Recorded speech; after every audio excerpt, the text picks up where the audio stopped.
बिस्मिल्लाहिर्रहमानिर्रहीम। अस्सलाम वालेकुम क्लास। उम्मीद करती हूँ कि आप सब खैरियत से होंगे।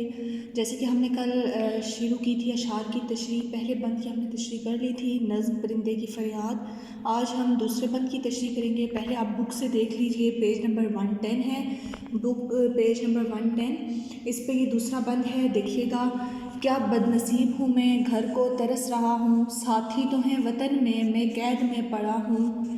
आई बहार, कलियां फूलों की हंस रही हैं, मैं इस अंधेरे घर में किस्मत को रो रहा हूँ। इस कैद का इलाही दुखड़ा किसे सुनाऊँ, डर है यहीं कफस में गम, मैं गम से मर ना जाऊँ। ये बेटे आप लोगों का दूसरा बंद है, ठीक है।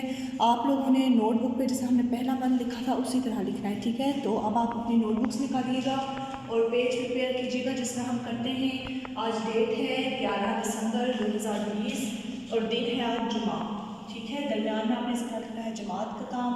आज का भी हमारा उन्वान है अशार की तशरीह, ठीक है।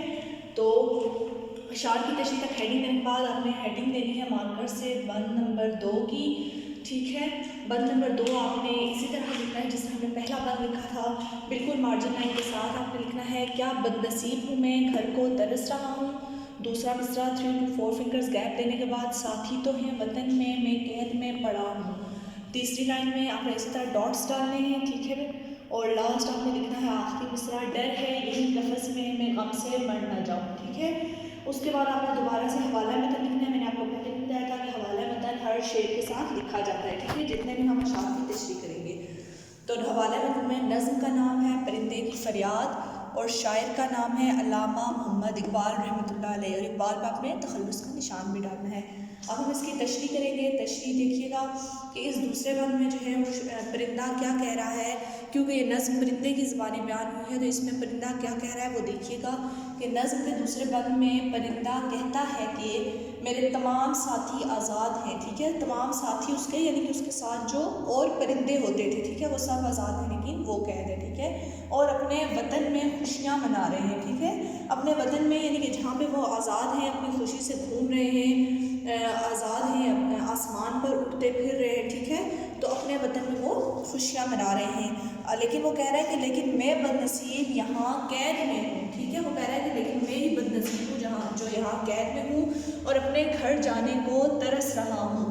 आगे वो कहेगा कि परिंदा कह रहा है कि बाहर का मौसम आ गया है, हर तरफ फूल खिल रहे हैं और मैं इस अंधेरे में अपनी किस्मत को रो रहा हूँ कि मेरी किस्मत ने मेरा साथ नहीं दिया। अब आप लोगों को पता है कि जब बाहर का मौसम आता है तो फूल खिलते हैं, दरख्तों पर नए पत्ते जो है वो निकलते हैं, हर तरफ जो है वो बाहर छाई हुई होती है, बहुत खूबसूरत मंजर होता है, बाहर का मौसम बहुत खूबसूरत होता है।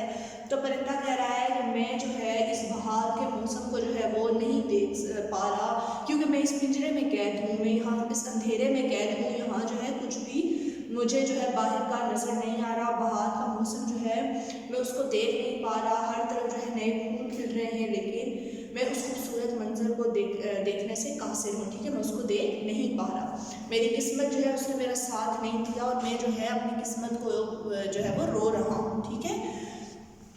आगे वो कह रहा है कि ऐसा कोई नहीं है जिसको मैं अपना गम बताऊं, अपनी दुख भरी कहानी सुनाऊं, ठीक है। वो कह रहा है कि मैं इस कैद में अकेला हूँ, तन्हा हूँ, कोई यहाँ परिंदा मेरे साथ नहीं है जिसको मैं अपना गम बता सकूं कि मैं कितना गमगीन हूँ, मेरा दिल कितना उदास है और अपनी दुख भरी कहानी मैं किसी को सुना सकूं। मैं अकेला ही यहाँ कैद में दिल ही दिल में जो है अपने गम को जो है वो बर्दाश्त कर रहा हूँ, ठीक है। मेरा दिल जो है वो बहुत गमज़दा है, गमगीन है। परिंदा कहता है कि मुझे डर है कि कहीं इसी पिंजरे में मुझे गम से मौत ना आ जाए, ठीक है। क्योंकि अब परिंदा जो है वो किसी से जो है अपना दर्द जो है वो बांट नहीं पा रहा, उसके पास ऐसा कोई नहीं है जिसको वो अपना गम बताए, अपनी दास्तान सुनाए।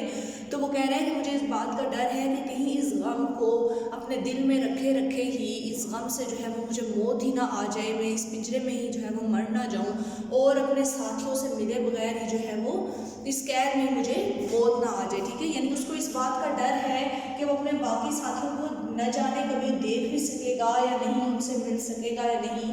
तो आखिर में वो यही कह रहा है कि और मैं जो हूँ अपने साथियों से मिले बगैर इस कैद में मर ही ना जाऊँ, ठीक है। ये उसको खौफ है, डर है کہ وہ تنہا بالکل اکیلا اس قید میں جو ہے غم سے مر نہ جائے، اپنے ساتھیوں سے ملے بغیر۔ تو آج کی آپ کی یہ تشریح ہے بند نمبر 2 کی۔ آج آپ نے اپنی نوٹ بک پہ جہاں پہ آپ نے بند نمبر 1 کی تشریح کی تھی اسی سے آگے آپ نے یہ تشریح کرنی ہے۔ آج کا ہمارا اتنا ہی کام ہے۔ اوکے بیٹے، اللہ حافظ۔